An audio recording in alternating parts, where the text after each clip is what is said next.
Hello বন্ধুরা, আসসালামু আলাইকুম। আশা করছি আপনারা সবাই ভালো আছেন।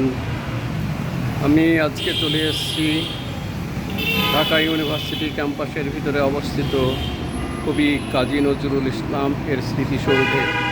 আপনারা দেখতে পাচ্ছেন এই তাদের মেইন গেট, এই যে ভিতরে, এবং আপনারা চলে এলাম এই যে ভিতরে। এই দেখেন, এই দিক দিয়ে এই পুরো চত্বরের ভিতরে দেখেন অনেক সুন্দর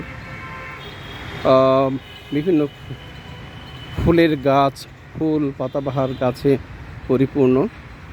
এবং কাজী নজরুল ইসলাম উনি বলেছিলেন যে ওনাকে যেন মসজিদের পাশে কবর দেওয়া হয়। দেখেন, আপনারা দেখতে পাচ্ছেন এই যে কবরটি, এটি হচ্ছে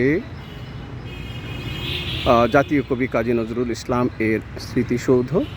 আর এই যে মসজিদ দেখছেন, এই যে মসজিদ, এটি হচ্ছে ঢাকা বিশ্ববিদ্যালয়ের কেন্দ্রীয় মসজিদ। এই মসজিদ এর উত্তর প্রান্তে, এই যে বিশাল বিস্তর ফাঁকা জায়গা রয়েছে, এই ফাঁকা জায়গাতেই কবর দেওয়া হয়েছে কাজী নজরুল ইসলাম, কবি কাজী নজরুল ইসলামকে। এই যে আপনারা দেখতে পাচ্ছেন, এই যে স্মৃতিসৌধটি, এই যে কবর আপনারা দেখতে পাচ্ছেন, এই যে কবর দেখতে পাচ্ছেন। এই যে এখানে দেখেন, কেউ আবার ফুলের তোড়া উপহার দিয়ে গেছে। আর এই যে এখানে আপনারা দেখতে পাচ্ছেন, এখানে বিস্তারিত সব দেওয়া আছে। এই যে এখানে বিস্তারিত সব দেওয়া আছে। এর পাশে বেশ ফাঁকা জায়গা আছে।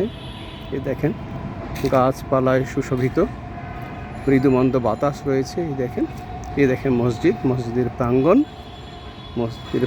এই দেখেন প্রচুর গাছপালা রয়েছে। ওই দেখেন মসজিদের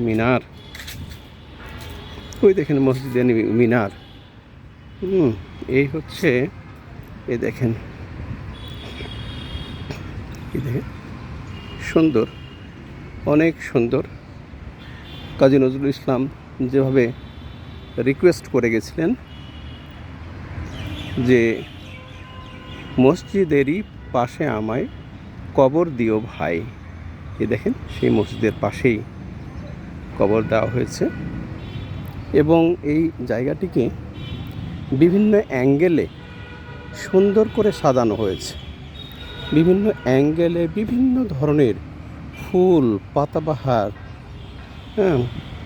এর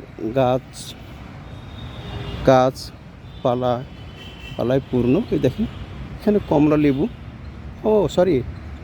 সাইট্রন, বাতাবি লেবুর আবার মজার একটা গুরুত্ব রয়েছে। সেটি হলো, যেটি প্রথম পেলেই এটাকে নিয়ে খেলা হয়, আর খেলতে খেলতে যদি খিদে পেয়ে যায় তাহলে এটাকে খেয়ে নেওয়া যায়। কাজে এই সাইট্রন, এটি খেলা যায় আবার খাওয়াও যায়।